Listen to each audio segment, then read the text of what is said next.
আসসালামু আলাইকুম ওয়া রাহমাতুল্লাহি ওয়া বারাকাতুহু। নাহমাদুহু ওয়া নুসাল্লি আলা রাসূলিল্লাহ। আম্মা বা'দ।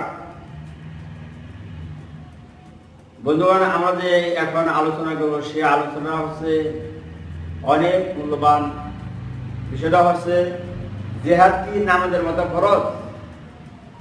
এই বিষয়ে প্রশ্ন আছে। জিহাদ কি নামাজের মতো ফরজ? তো এখানে আবু দাউদ শরীফের মধ্যে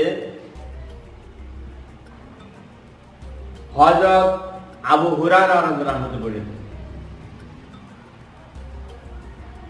আবু দাউদ শরীফের মধ্যে হাদিসটি আছে, হুজুর পাক সাল্লাল্লাহু আলাইহি ওয়াসাল্লাম বলেছেন, জিহাদ তোমাদের উপর ফরজ করা হয়েছে প্রত্যেক ইমাম ও নেতার সহযোগী। তোমাদের উপরে জিহাদকে ফরজ করা হয়েছে প্রত্যেক ইমাম ও নেতার সহযোগী, চাই সে ভালো হোক বা খারাপ হোক। সেই ইমাম চাই সে খারাপ হোক বা ভালো হোক, যদিও সে কবিরা গুনাহগার, যদিও সে কবিরা গুনাহগার, কবিরা গুনাহ করেছে, কবিরা গুনাহগার অভ্যস্ত, ওটা তো অবশ্যই পরিহার করতে হবে, কিন্তু তার উপরে জিহাদ করতে। 2 নম্বরে, এরূপে নামাজ তোমাদের উপর ফরজ করা হয়েছে প্রত্যেক মুসলমানের জন্য, চাই সে ভালো হোক বা খারাপ হোক, যদিও সে কবিরা গুনাহ করে। নামাজের তাদের ফরজ। 3 নম্বরে, প্রত্যেক মুসলমান মৃতের জানাজার নামাজ পড়া তোমাদের জন্য ফরজ। অবশ্য ফরজে কিফায়া, কিন্তু অনেক সওয়াব হয়, অনেক সওয়াব হয়। এখানে পরিশ্রম লাগে না, তেমন পরিশ্রম লাগে না, কিন্তু জানাজা পড়লো জামাতের সহিত, তাকে আল্লাহ রাব্বুল আলামিন 1 কিরাত সওয়াব দিবে, নেকি দিবে তার আমলনামায়, এবং দাফন কাফন পর্যন্ত থাকলে 2 কিরাত সওয়াব পাবে, তার আমলনামায় 2 কিরাত সওয়াব পাবে। সাহাবারা বললেন, ইয়া রাসূলুল্লাহ সাল্লাল্লাহু আলাইহি ওয়াসাল্লাম, কিরাত কি? হুজুর বলেন, কিরাত সমান সমান 1 পাহাড়। তবে তো তার জানাজার নামাজ, মৃতের জানাজার নামাজ পড়া আমার জন্য ফরজ, চাই সে ভালো হোক বা খারাপ হোক, চাই সে ভালো হোক বা মন্দ হোক, যদিও সে কবিরা গুনাহ করিয়া থাকে। তো আমরা বুঝতে পারলাম, জানতে পারলাম, নামাজ আমাদের জন্য ফরজ যদি সে গুনাহগার, কবিরা গুনাহগার। এবং জানাজা আমাদের সকালে মৃতের জানাজা পড়তে হবে, যদিও সে, আমরা জানি সে ফাসিক লোক, সে গুনাহগার লোক।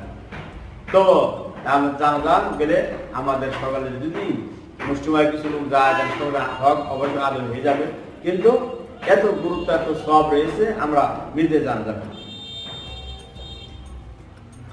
আর জিহাদকে তোমাদের উপর খরচ করা হয়েছে, এটা অনেক গুরুত্বপূর্ণ কথা। আর জিহাদ জেনে রাখবেন, মুসলমানের জিহাদ হয় না, কাফের এবং মুশরিকদের সাথে জিহাদ হয়।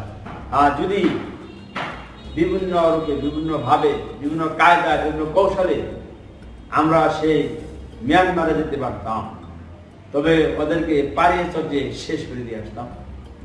আমাদের এমন ভিতরে ইসলামের প্রেরণা আমাদের রাখতে হবে, থাকতে হবে। কোরআন হাদিস অক্ষয় অবস্থা থাক, এটা আমরা চাই। কোরআন হাদিস মোতাবেক আমাদের জীবন গড়ার জন্য আমরা চেষ্টা করব। আর জিহাদ ফরজ, নামাজ ফরজ, মৃতের জানাজা নামাজ ফরজ, ফরজে কিফায়া। তো আমরা জানতে পারলাম, হ্যাঁ, তো জিহাদ নামাজের মধ্যে ফরজ করা হয়েছে। আর কোরআন হাদিস বিরোধী, ইসলাম বিরোধী কোন কার্যকলাপ মুসলমানদের মধ্যে থেকে যদি হয়, সে নাস্তিক মুরতাদ হয়ে যায়, বেদাতি কাজ করতে করতে সে মুরতাদ হয়ে যায়, সে নাস্তিক হয়ে যায়, তার ঈমান নষ্ট হয়ে যায়। এই ঈমান নিয়ে কবরে গেলে তার অনেক বড় সমস্যা হবে। অতএব আমরা পার্সেন্ট না করি, আমরা পুরানো হাদিস সমন্বিত করতে চাই, পুরানো হাদিস উদ্দিন করতে চাই, উঁচু করতে চাই, পুরানো হাদিসের মান ক্ষুণ্ণ হতে দেব না।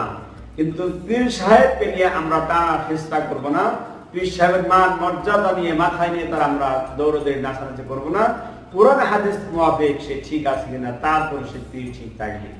অর্থাৎ কোন মানুষ যদি আত্মীয়কে দাওয়াত করে, তারপরে ভালো বড় ধরনের বাড়িতে গরিব মানুষ একটা মুরগ জব করেছে, কিন্তু আত্মীয় সে চিন্তা ভাবনা করতেছে কেন এই মুরগটা জব করছে, মুরগটা জবা না করলে তরকারি যে স্বাদ হয়েছে, এই তরকারির সুরা দিয়েই তো ঝোল দিয়েই তো আমরা খেতে পারতাম, কেন মুরগটা জব করেছে? কেউ বারোটা বলতেছে মুরগ যদি জব না করতাম এই গোষ্ঠের সুরা বিদায় এত স্বাদ লাগতেছে।